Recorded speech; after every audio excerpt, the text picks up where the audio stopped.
What do you think of the King of the Belgians? He and his family, they are very nice, kind.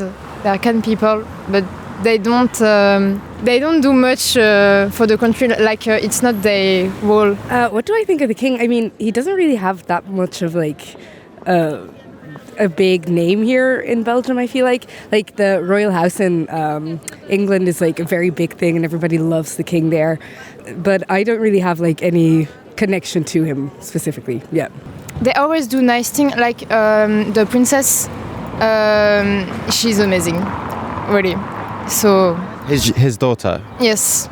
She's the next queen? She's the next queen. Some voices there from Brussels. Hello, it's Daniel Rosny, and on this edition of It's Raining Men, the podcast where we deep dive into the monarchs and monarchies who are still on thrones around the world, we're going to be looking at the country of Belgium. The head of state is a king, and Belgium is a relatively new country, the newest in Western Europe, with a monarchy established when it was created less than 200 years ago. It is a popular monarchy, and by that I don't mean it's well liked, although it is. In this context, a popular monarchy means that the title of the monarch, so in this case the king, refers to the people rather than the land or the name of the nation. So the full title of the man that we're about to begin to explore is King Philippe of the Belgians.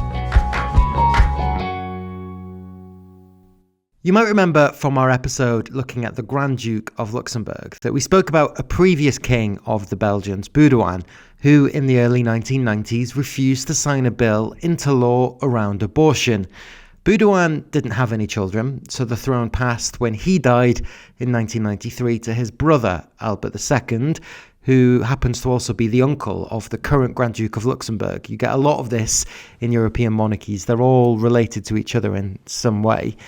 Albert II abdicated around 12 years ago, and therefore the throne passed to his son, Philippe, who's the country's 7th king.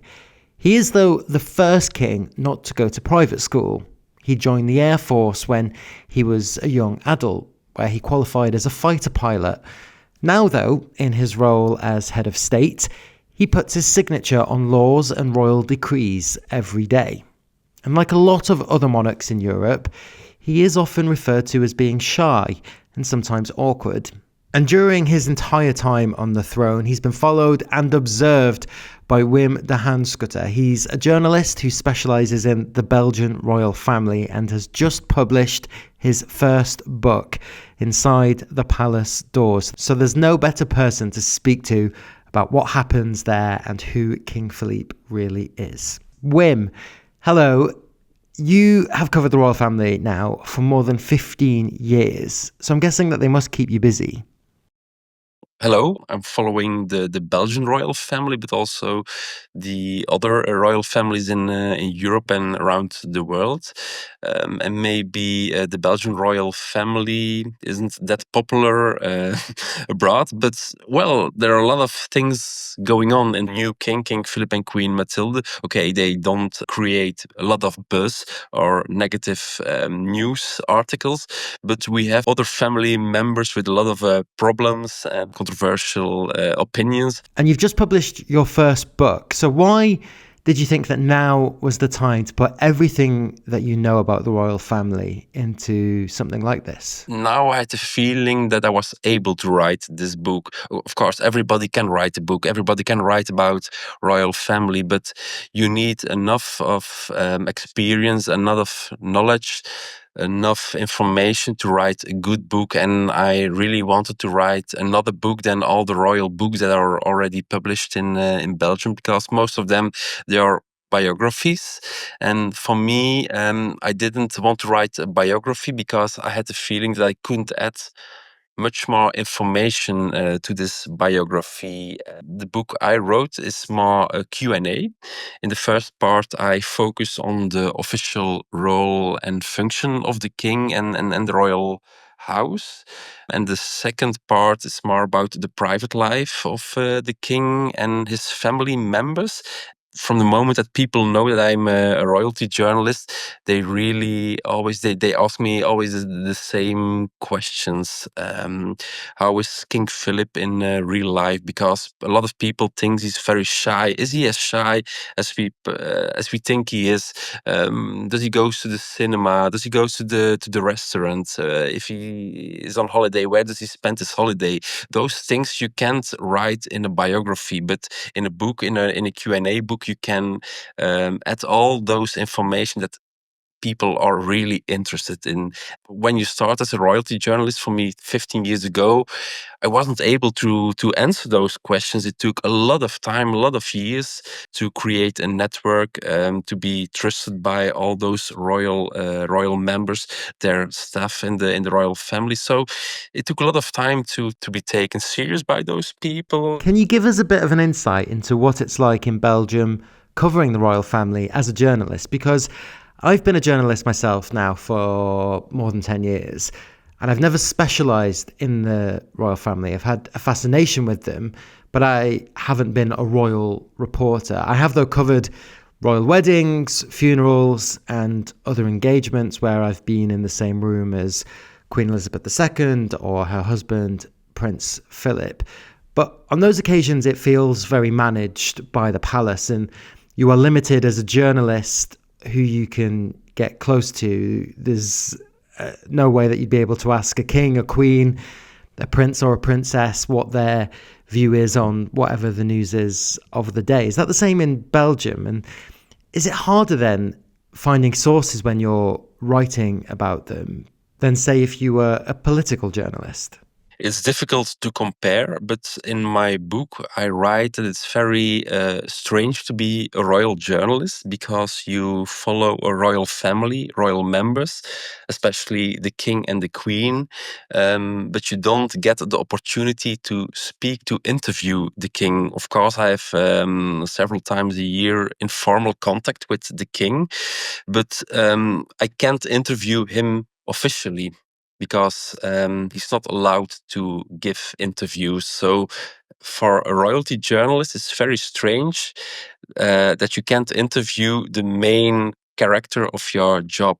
A sport journalist can interview Cristiano Ronaldo, even though it's very difficult to arrange this interview, or a pop journalist can interview Madonna.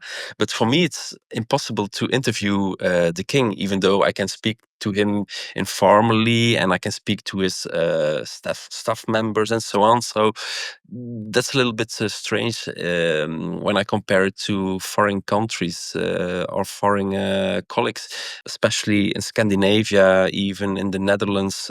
Journalists can interview the king, but for me it's impossible. Otherwise, I have some advantages compared to my foreign colleagues because as journalists in Belgium, we can travel with the king and the queen when we go on a state visit. The governmental airplane.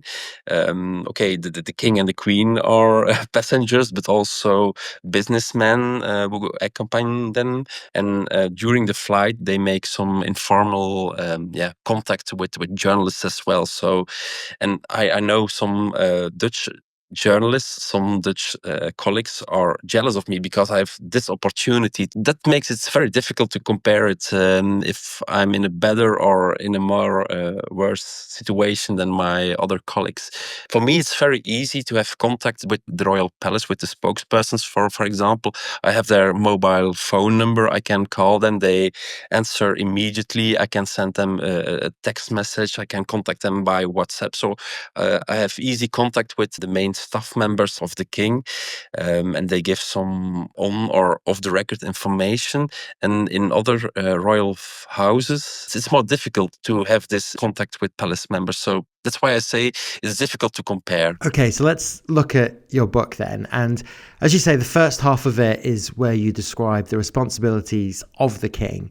So what role does he have in the Belgian society? You have to know that Belgium is a very complicated country. We have two major communities, the Dutch-speaking part, Flanders, and we have the French-speaking part, Wallonia, and in the middle you have Brussels with both languages. Flemish people really don't know what's happening in the French-speaking part and vice versa. And the king, apart from the national football team, the Red Devils, they are the only way that connects both communities. So in that way, it's very important for Belgium. His popularity in French-speaking part is a little bit higher than in the Dutch-speaking part, because a lot of Dutch-speaking Belgians think that the royal house is still a French-speaking bastion. After the elections, forming a government, he's still important because he's the one who appoints the man or the woman who can form a government, even though it takes a lot of time, a lot of months to create a government in Belgium. And that's because it's very difficult, if not impossible, for political parties in Belgium to win a majority that would automatically allow them to form a government. So afterwards, you have these negotiations to form coalitions, which can take months. Yeah. After the elections, he invites all the presidents of the political parties, and then he decides who's the person who can start the negotiations to form a government. How can, though, the king be seen as apolitical if he is this moderator and almost a political referee? I guess he just seems to have much more of a present role in politics of the day when you compare him to other constitutional monarchs in Europe.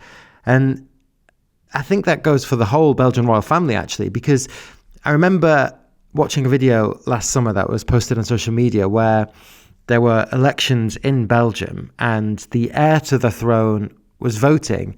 But in some countries, like the United Kingdom, the royal family are not allowed to vote. But in Belgium, it's clear then that because the royals are voting, they have their own political ideas. Otherwise, they wouldn't be able to make a decision on who they can vote for.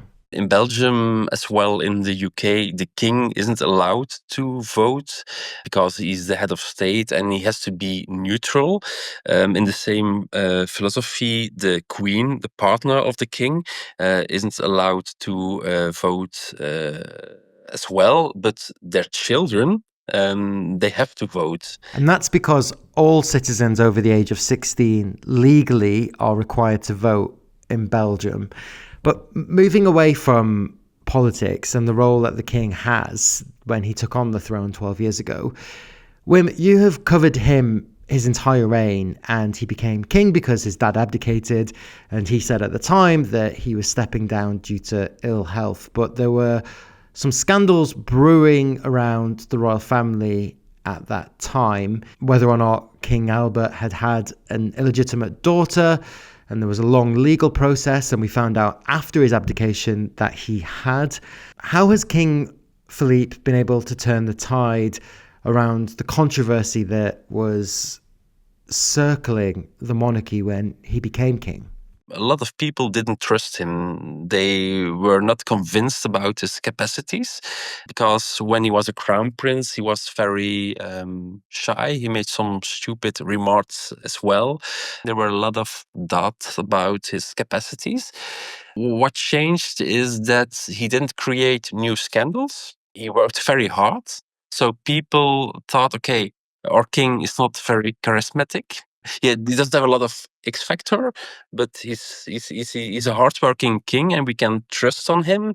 And maybe we need somebody like him in this turbulent times, in this turbulent period. So why not? Because you travel with the monarch, you have this front row seat, and you understand more than most people, or you get to witness it at least, the diplomacy that goes on in these rooms in palaces and in castles with other monarchs and with presidents and the heads of state that we don't get to see.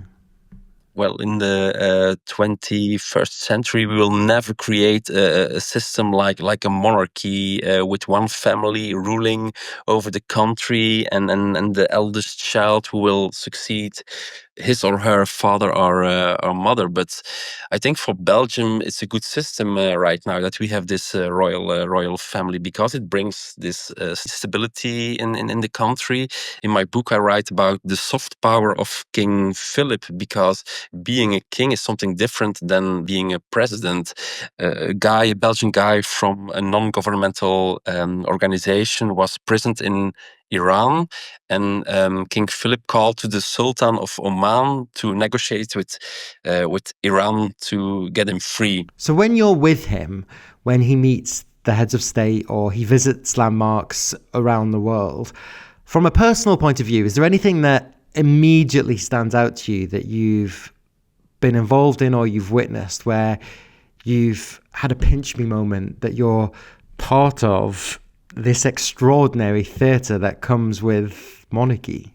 I made already, I think, 70 trips, official trips with the royal family, and it's always special when you go to those foreign countries. And when they went to India, they went to the Taj Mahal, and the Taj Mahal is full of tourists. I don't know how many tourists a day, but for 2 or 3 hours, King Philip and Queen Matilda were able to have the Taj Mahal for their own, for the Belgian delegation. So for 2 hours we were discovering the Taj Mahal all alone. So he has the power to to arrange the impossible. Wow, and there's many more anecdotes like that in your book, and there's a link to the book in the podcast description if anybody wants to go and buy it. Thank you so much, Wim, for joining me on It's Raining Men. Now, before I let you go, where is the next trip that you're going with the king that you're booked on to cover? Well, the next trip will be beginning of April. We go on state visit to Vietnam. King Philip and Queen Matilda for 3 or 4 days. We go to Hanoi and Ho Chi Minh.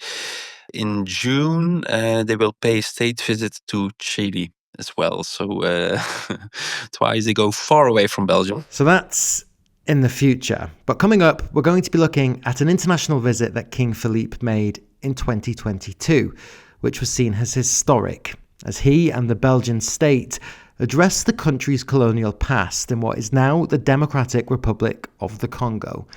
That's after this short break. Most European monarchies have historically been linked to colonialism, where one nation controls another through military force or political dominance. The British royal family through the British Empire, which over a period of 400 years took the right from countries to govern themselves. It affected hundreds of millions of people from around the world, largely in the Caribbean and in Africa.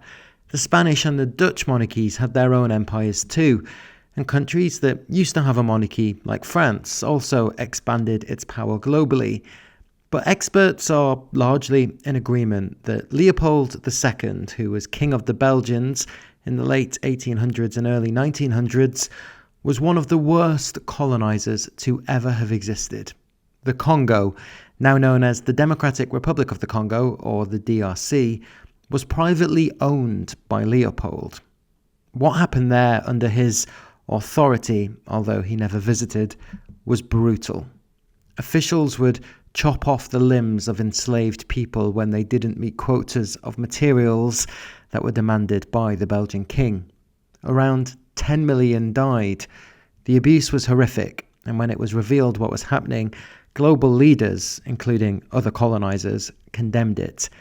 Leopold gave up ownership in 1908, handing it over to the Belgian state. But it wasn't until 1960 that the country of the Congo became independent. To mark the 60th anniversary in 2020, King Philippe wrote to the country's president, where he said, "I would like to express my deepest regrets for these injuries of the past, the pain of which is now revived by the discrimination still too present in our societies." Regrets, but no apology. Commentators thought that might come, especially 2 years later when the king made a historic visit to the Congo. But again, no apology, just more regrets of what had happened. It's painful for the Congolese diaspora in Belgium that the monarchy hasn't accepted its part in what global experts in this field describe as one of the most vicious and barbaric colonisations to ever have happened. It was a relatively short period between 1885 and 1908, and to help us understand more, Pauline Malenga Mwanga, who works at the Royal Museum for Central Africa, which is just outside of Brussels, and is part of a Congolese diaspora group called Intellectuel Congolese Kring, is joining us on It's Raining Men. Pauline, I think I got those dates right, but where do we begin? Yeah, that's correct. Well, what happened is that Belgium was actually a young country because it only gained independence from the Netherlands in 1830. And so by the late 19th century, European nations were taking over Africa. And King Leopold II wanted a colony of his own. So seeing Britain, France, and Germany expanding their empires, he became really obsessed with the idea of acquiring territory. And so he needed a justification. So he presented himself as a humanitarian, claiming that he wanted to bring Christianity and civilization to Congo and also put an end to the Arab slave trade. So to secure international recognition of his claim, he played a key role during the Berlin Conference in 1884, between 1884 and 1885. And it was where European powers met to formalize actually the division of Africa. And it's important to know that no African representatives were consulted, and the existing African societies, borders, and political structures were also completely ignored. So I don't know why I'm surprised by that, because I shouldn't be. yeah, indeed. You can actually see that happening today again. So instead, European nations drew artificial borders to serve actually their own interest.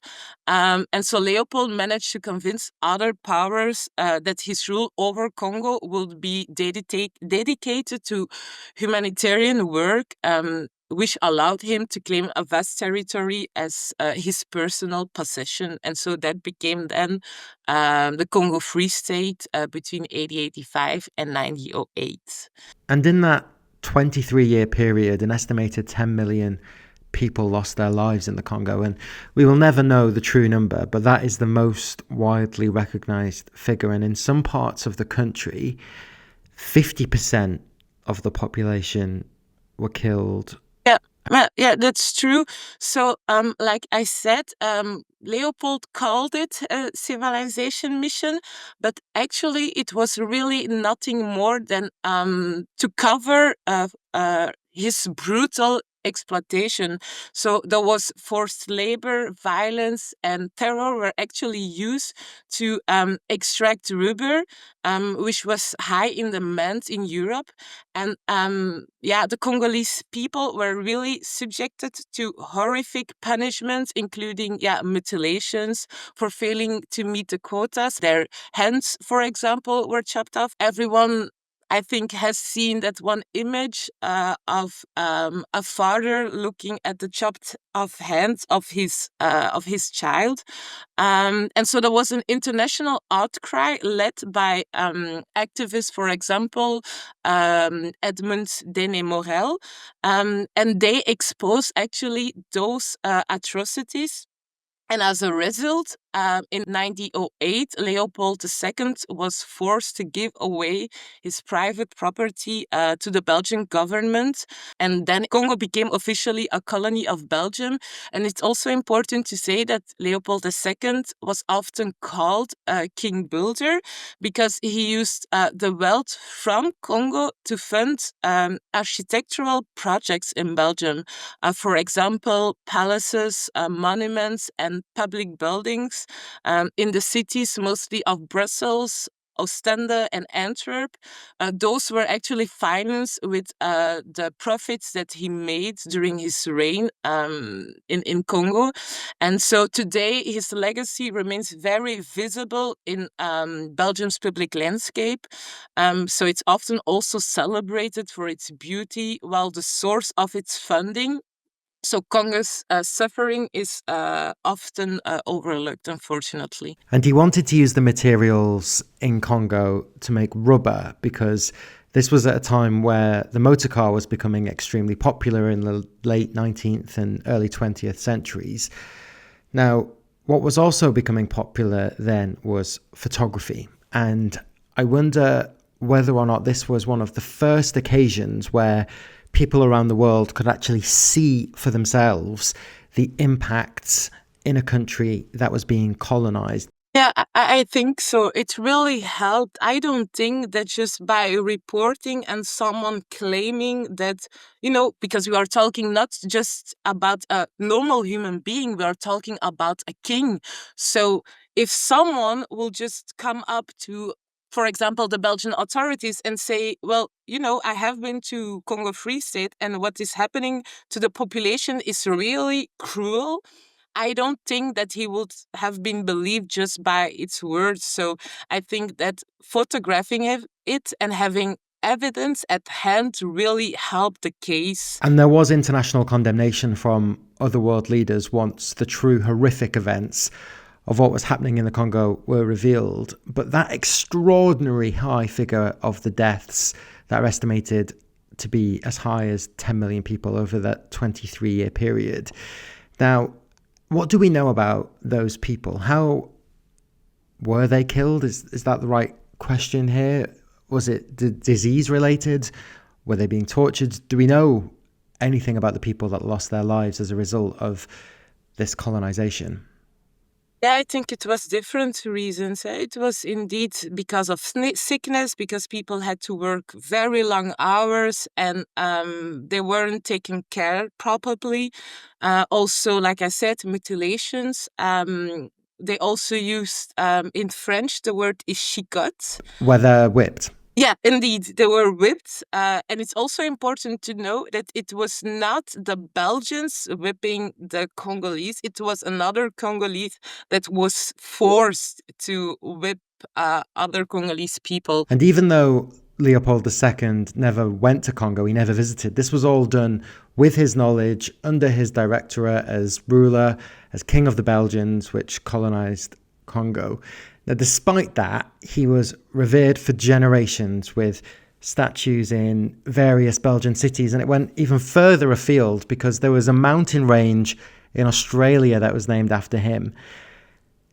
Pause the history and fast forward more than 100 years to 2020, and in the aftermath of George Floyd being murdered in the United States, there were Black Lives Matter protests around the world, including large ones in Belgium.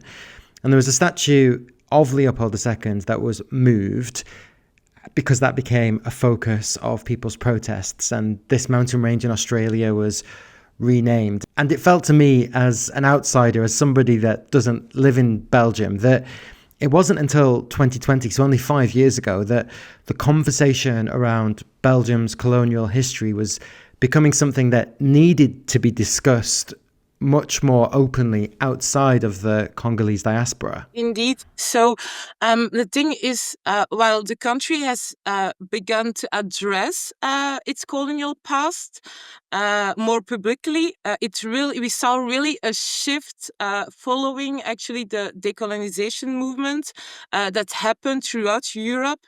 And it was actually because of Black Lives Matter's protests. And so from that moment on, we really started seeing some kind of slight shifts in Belgium. So the current king of the Belgians, Philippe, is an indirect descendant of Leopold II. I think he is the great-great-grandnephew.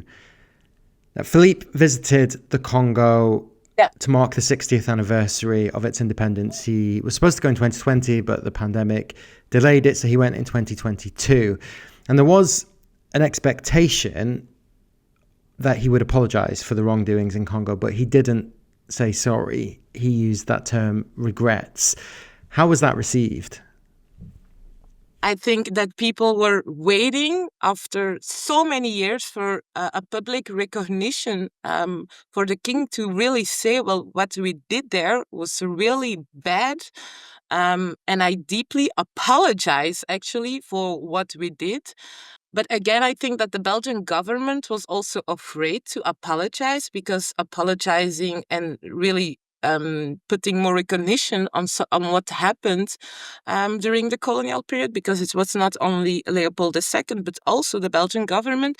They were afraid that terms of paying back the Congolese people for what happened will be sought because of that apologizing. So again, they were not thinking about what it could actually mean for the population, because I think if the king would publicly recognize what happened at place in Congo, that it will also open doors in the Belgian government and then in education to really review how this colonial history is being taught. I think that we really have to review that part of history and stop saying that, well, it happened a long time ago and it doesn't matter to make. But it wasn't a long time ago at all. Yes, indeed. But a lot of people say that it was a long time ago and that it was a distant elite and that the population today in Belgium has nothing to do with it. Well, for me, for example, I grew up in a dominant white school. And so I learned about the Belgian colonization by this European, let's so saying that, well, we brought civilization. And before that, there was like nothing in Congo. And so this has also an influence in the way in which my identity was built. And it also has an influence on the way in which the Belgian people in general look at Congolese people, but also at Africans in general. So all of this really built actually racial stereotypes that still has an influence today in society. So it's very important to be able to deconstruct them. And so the information is there today, but we just need room from our Belgian government, and we need really structural mind changes to be able to say, well, let's make sure that people learn about that colonial history at school, but really from that decolonial perspective. And I don't think that it's happening today. So what now do groups like the one that you're part of want from the Belgian monarchy? What do you want Philippe to do? Sincere apologies and really acknowledging what happened during the colonial era, and really saying that the civilization mission was actually a myth, and what we did there was not to help the population at place, but really for economical gain. So I really think that we are just waiting for that to happen. Recognition for the pain that was endured by our ancestors, by our grandparents, by even our parents, because intergenerational trauma exists. Pauline, thank you for going through that with us on this podcast. I'm slightly ashamed to say that I knew very little about the colonization of the Congo before I started researching this episode. So thank you for sharing your knowledge on the subject with us. Thank you for the invitation, and thank you for also bringing awareness on the subject through your podcast. I think it's very important, and it shouldn't only be a work done by people from Congolese descent or people from the diaspora in general, but I think it's really something that every one of us should try to put work on. So thank you very much for sharing this story also to your listeners. We've heard time and time again on It's Raining Men that monarchy is a symbol of unity. It brings people together from all walks of life, regardless of their cultural or political background. But as Pauline has outlined, it is clearly a symbol for many of oppression. And there are still many kings around the world who are yet to acknowledge or apologise for the damage and the destruction to cultures and societies that were caused by their ancestors. If you want to email us, our email is itsrainingmenpod@gmail.com. We look forward to reading your questions, queries, and feedback for this podcast series. Thank you for listening to It's Raining Men. If you enjoyed it, please tell your friends who also might be interested in kings, queens, power, and palaces. And it would be great if you could subscribe so more episodes appear in your feed as soon as they're ready. And if you want to suggest a topic to be explored or have any questions about monarchies or specific members of royal families, you can find us on social media. Just search It's Raining Men. There's also a weekly newsletter on Substack too. Speak soon.